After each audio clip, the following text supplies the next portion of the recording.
सवाल ये उठता है कि उस बिल्डिंग की सिक्योरिटी क्या कर रही थी, सिक्योरिटी गार्ड्स क्या कर रहे थे, कौन है ये शख्स जिसके इतने गट्स हैं कि रात के 2:30 बजे अर्ली मॉर्निंग जो है वो किसी के घर में घुसता है, कौन है जिसने दरवाजा खोला। वो हमलावर कैसे पहुंचा फ्लैट के अंदर। अब मैं उसे चोर कहूं या मैं उसे हमलावर कहूं, ये कहना मुश्किल है। उसकी नीयत क्या थी वहां जाने की? वो सिर्फ चोरी करना चाहता था या उसका इरादा हमला करने का था? ये सिलसिला है, चलता आ रहा है और कब तक चलेगा ये कहना मुश्किल है।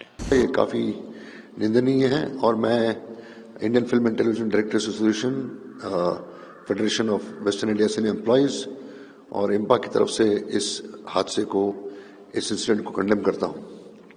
हम लोग कंसर्न हैं सैफ अली खान की सेहत के लिए, उनकी फिजिक के लिए और उनके साथ जो अटैक हुआ। सवाल ये उठता है कि उस बिल्डिंग की सिक्योरिटी क्या कर रही थी, सिक्योरिटी गार्ड्स क्या कर रहे थे। और आजकल जबकि इतनी ऐप्स आ गए हैं, इतनी सिक्योरिटी एजेंसीज के लिए चीज़ें आ गई हैं कि जब कोई आपके घर पे आता है तो आप पहले पूछते हो, आपका मैसेज आता है कि ये शख्स आया हुआ है, इसको ऊपर आने देना है कि नहीं देना है। हर सोसाइटी में, पूरे देश में, हर जगह ये इम्प्लीकेशंस आजकल हो गए हैं। तो पहला जो सिक्योरिटी एजेंसी है बिल्डिंग की, और खास करके जब सेलिब्रिटी होता है तो उसके अपने गार्ड्स होते हैं, अपनी सिक्योरिटी होती है, एक एक्स्ट्रा माइल जाकर वो शख्स जो है अपनी सिक्योरिटी का ख्याल रखता है। उनके अगेंस्ट एक्शन होना चाहिए। और कौन है ये शख्स जिसके इतने गट्स हैं कि रात के 2:30 बजे अर्ली मॉर्निंग जो है वो किसी के घर में घुसता है, कौन है जिसने दरवाजा खोला। मुझे लगता है कि कोई बंदा जान पहचान का ही होगा जो जिसके लिए दरवाजा खोला गया, अगर दरवाजा खुला है तो। वैसे ये पूरी जो रिस्पॉन्सिबिलिटी है पुलिस की, और मुझे लगता है कि मुंबई पुलिस जो है वो काफ़ी सशक्त है। वो बहुत जल्द से जल्द इस क्रिमिनल को पकड़ेगी और उसके अगेंस्ट सीरियस लीगल एक्शन लेगी। मैं इतना ही कहना चाहूँगा कि हमारी इंडस्ट्री जो है वो बहुत ही सत्ते में है और कामना करते हैं हम ऊपर वाले से कि ऐसे हादसे न हों। सिक्योरिटी गार्ड, सिक्योरिटी एजेंसीज जो हैं वो सतर्क रहें और ऐसे हादसे फिर से नहीं होने चाहिए।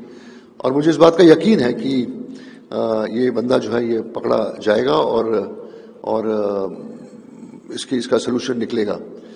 फिर से मैं ये कहना चाहता हूँ कि हम सब कामना करते हैं, हम सब ऊपर वाले से ये विनती करते हैं कि सैफ जो है वो जल्द से जल्द ठीक हो जाए, उसकी फैमिली जो है फिर से कॉन्फिडेंस गेन करे और इससे जल्द से जल्द बाहर आए। ये बहुत ही गंभीर और दिल दहला देने वाली घटना है। ताज्जुब की बात यह है कि जिस बिल्डिंग में वो रहते हैं वहाँ सिक्योरिटी बहुत ही सक्षम है। 3-4 लेयर की सिक्योरिटी है, जहाँ आपको रजिस्टर पे साइन करने होते हैं, आपको अपना मोबाइल नंबर लिखना होता है, आपको हस्ताक्षर करने होते हैं और सीसीटीवी कैमरास भी लगे हुए हैं। और क्योंकि एक सेलिब्रिटी का घर है तो सुरक्षा तो उसकी भी अपनी होगी अपने घर में। इन तमाम सुरक्षाओं के बावजूद वो हमलावर कैसे पहुंचा फ्लैट के अंदर? अब मैं उसे चोर कहूं या मैं उसे हमलावर कहूं, ये कहना मुश्किल है। उसकी नीयत क्या थी वहां जाने की? वो सिर्फ चोरी करना चाहता था या उसका इरादा हमला करने का था, और वो भी जानलेवा हमला करने का था? तो जब तक वो पकड़ा नहीं जाएगा तब तक ये बातें सामने नहीं आएंगी। लेकिन यकीनन पकड़ा जाएगा। मुंबई पुलिस जो है वो बहुत सक्षम है वो, और वो पकड़ा तो जाएगा। लेकिन देखिए, ऐसी घटनाएं जो हैं वो बदस्तूर हो रही हैं और आज से नहीं हो रही हैं, ये तो 30 साल से हो रही हैं। मुकेश दुग्गल की हत्या कर दी गई थी, फिल्म प्रोड्यूसर की। राजीव राय पर हमला हुआ था।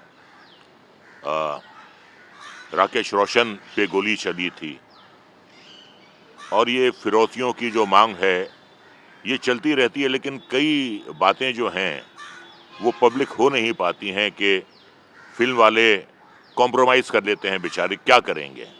अगर मन की शांति नहीं है, अगर आपको जान का खतरा है तो आप उसकी खरीदारी करते हैं, आप शांति को खरीदते हैं, पुलिस तक बात ना पहुँचे, पुलिस तक बात पहुँचती है तो और भी खतरा होता है।